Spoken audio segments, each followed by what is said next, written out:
Universe ये इतना बड़ा है कि इसे नापना या इसके बारे में सोचना भी बड़ा मुश्किल लगता है। हम लगातार कोशिश करते रहते हैं कि यूनिवर्स के बारे में कुछ ना कुछ नया पता लगाते रहें, लेकिन फिर भी अभी इसके बारे में पूरी तरह से पता लगाना तो मुमकिन नहीं लगता। इसके लिए हमें अभी भी बहुत एडवांस होना पड़ेगा। लेकिन आज की बात करें तो जितना आज हम जानते हैं तो हमारे साइंटिस्ट ने यूनिवर्स को दो पार्ट्स में डिवाइड कर रखा है। ऑब्जर्वेबल यूनिवर्स जिसे हम देख सकते हैं या पता लगा चुके हैं, एंड नॉन ऑब्जर्वेबल यूनिवर्स जिसे ना किसी ने देखा है और ना ही आज तक कोई पता लगा पाया है। तो आज हम इस वीडियो में कुछ अलग एंड कुछ नया डिस्कस करने वाले हैं।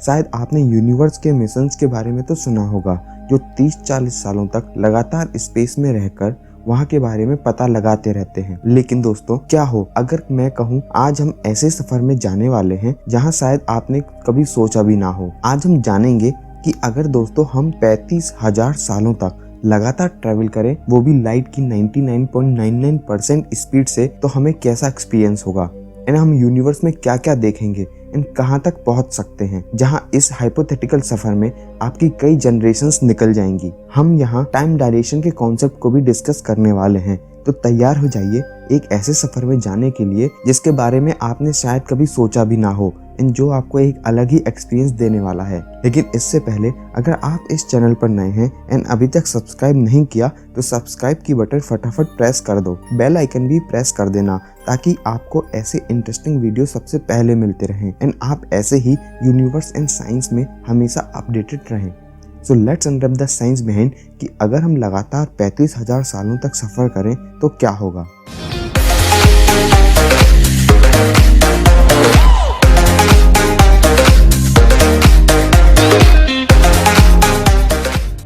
अगर बात करें सिर्फ ऑब्जर्वेबल यूनिवर्स की तो ये करीब 93 बिलियन लाइट ईयर्स तक फैला है। इसका मतलब ये दोस्तों कि अगर हम इसको पार करने का सोचें तो ये इतना बड़ा है कि यूनिवर्स की सबसे तेज चीज लाइट को भी यहाँ तक जाने में 93 बिलियन ईयर्स लग जाएंगे। लेकिन दोस्तों यहाँ गौर करने वाली बात यह है कि जब लाइट यहाँ तक ट्रेवल कर रही होगी तो यूनिवर्स के एक्सपेंशन के कारण वो कभी भी वहाँ तक नहीं पहुँच पाएगी। हम सब जानते हैं कि लाइट की स्पीड ही सबसे तेज है एंड इसे ही हम द अल्टीमेट स्पीड भी बोलते हैं, जो फोटोन से बनी है एंड इसकी स्पीड 3 लाख किलोमीटर पर सेकंड तक होती है, जो एक जैसी ही रहती है पूरे यूनिवर्स में। लेकिन अगर आप जनरल थ्योरी ऑफ रिलेटिविटी के बारे में जानते हैं तो आपको पता है कि अगर लाइट की स्पीड के 90% से भी आप ट्रेवल करते हो तो आपके लिए टाइम धीमा हो जाता है, जिसे हम टाइम डायलेशन भी बोलते हैं। लेकिन 90% स्पीड से ट्रेवल करने में उतना ज्यादा टाइम डायलेशन देखने को नहीं मिलेगा, इसलिए हम यहाँ पर 99.99% स्पीड से ट्रेवल करने वाले हैं, क्योंकि 100% स्पीड से ट्रेवल करना इम्पॉसिबल है। लेकिन ऐसा क्यों है ये हम वीडियो के एंड में डिस्कस करेंगे। अगर हम पहले सिर्फ 60 सालों की बात करें तो इन सालों में हम सिर्फ अपनी स्पेसशिप से 4000 लाइट ईयर्स का ही सफर कर पाएंगे। ये शायद सुनने में बहुत ज्यादा लग रहा हो दोस्तों, एंड मिल्की वे गैलेक्सी जो कि 1 लाख लाइट ईयर में फैली हुई है, उसके सामने ये कुछ भी नहीं है। तो अगर मिल्की वे को हम पार कर लेते हैं तो टाइम डायलेशन का यूज करते हुए इसे करने में हमें दोस्तों 60,000 लाइट ईयर्स लग सकते हैं। लेकिन क्योंकि टाइम डायलेशन का प्रिंसिपल यहाँ यूज होगा, हमारी स्पेसशिप में दोस्तों सिर्फ 800 से 900 साल के बीच ही गुजरेंगे। एंड अगर थोड़ा और आगे चलें तो हमारी गैलेक्सी के सबसे पास जो गैलेक्सी है जिसका नेम सैजिटेरियस ड्वार्फ गैलेक्सी है, यहाँ तक जाने में हमें लगभग 70,000 लाइट ईयर्स लग जाएंगे। लेकिन हमारी शिप में सिर्फ 1000 साल ही गुजरेंगे। ये गैलेक्सी हमारी गैलेक्सी के सामने बहुत छोटी है एंड सिर्फ 10,000 लाइट ईयर्स में ही फैली हुई है। यहाँ पर आपको ग्लोबल क्लस्टर्स भी देखने को मिलेंगे, क्योंकि स्टार्स के बहुत बड़े बड़े कलेक्शंस होते हैं जो कि सन से कई गुना ज्यादा ब्राइट भी होते हैं। आगे जाने पर एक और गैलेक्सी मिलेगी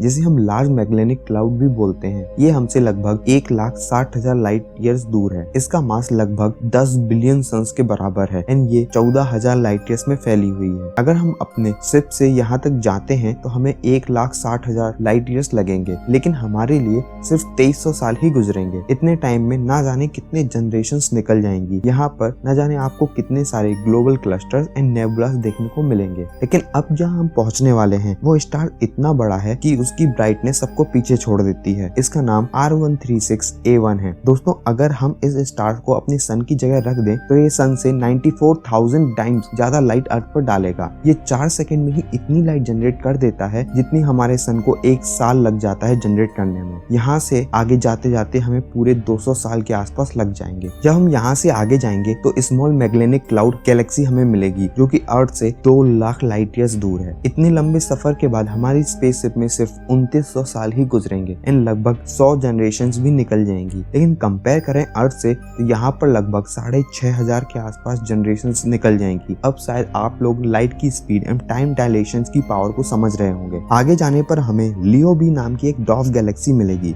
जो कि यहाँ से करीब 7 लाख लाइट ईयर्स दूर है। यहाँ तक जाने में हमारी शिप को करीब 9500 ईयर्स लग जाएंगे। इतने टाइम में पता नहीं अर्थ में हमसे कोई कांटेक्ट करने के लिए होगा भी या नहीं। ये गैलेक्सी लगभग 4000 लाइट ईयर्स में फैली हुई है। यहाँ पर आपको बहुत पुराने स्टार्स भी देखने को मिल सकते हैं। 10,000 सालों के सफर में हम बस यहीं तक पहुंच सकते हैं, लेकिन अगर हम अपनी सबसे बड़ी पड़ोसी गैलेक्सी तक जाना चाहते हैं हमें लगातार 25 लाख लाइट ईयर्स तक सफर करना होगा, तब जाके हम एंड्रोमेडा गैलेक्सी तक पहुंच पाएंगे। लेकिन हमारी शिप में सिर्फ 35,000 साल ही गुजरेंगे। यहाँ लगभग 1 लाख करोड़ तारे हैं जो कि हमारी गैलेक्सी से कहीं ज्यादा हैं। ये गैलेक्सी लगभग 2,20,000 लाइट ईयर्स में फैली हुई है।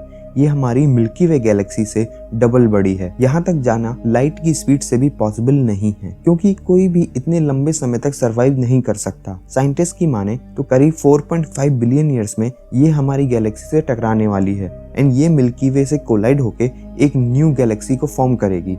पता नहीं कोई इस इवेंट को देखने के लिए रहेगा या नहीं, बट ये नज़ारा देखने लायक होगा। अब अगर हम बात करें कि हमने यहाँ सिर्फ 99.99% स्पीड से ही ट्रेवल क्यों किया, 100% से क्यों नहीं, तो मैं आपको बता दूं कि लाइट की स्पीड से ट्रेवल करना सिर्फ एक मासलेस ऑब्जेक्ट के लिए ही पॉसिबल है। क्योंकि अगर कोई मास वाले ऑब्जेक्ट को हम लाइट की स्पीड की तरफ ले जाते हैं तो उसका मास बढ़ने लगता है। 99.99% स्पीड पर ही ऑब्जेक्ट का मास उसके ओरिजिनल मास से हजारों या लाखों गुना हो जाता है। लेकिन 100% स्पीड पर मास इनफाइनाइट हो जाएगा एंड इसे मूव करने के लिए इनफाइनाइट एनर्जी का यूज करना होगा जो कि इम्पॉसिबल है। इसलिए कोई भी लाइट की स्पीड तक नहीं जा सकता। तो दोस्तों आज हमने एंड्रोमेडा गैलेक्सी तक का सफर तय किया एंड बहुत कुछ जाना। स्पेस बहुत ज्यादा मिस्ट्री से भरा हुआ है एंड अभी भी बहुत सारे क्वेश्चंस हैं जो हमें सॉल्व करने हैं। हम अभी सिर्फ हाइपोथेटिकली ही सफर कर सकते हैं। हो सकता है फ्यूचर में कभी हम इसे रियलिटी भी बना पाएं।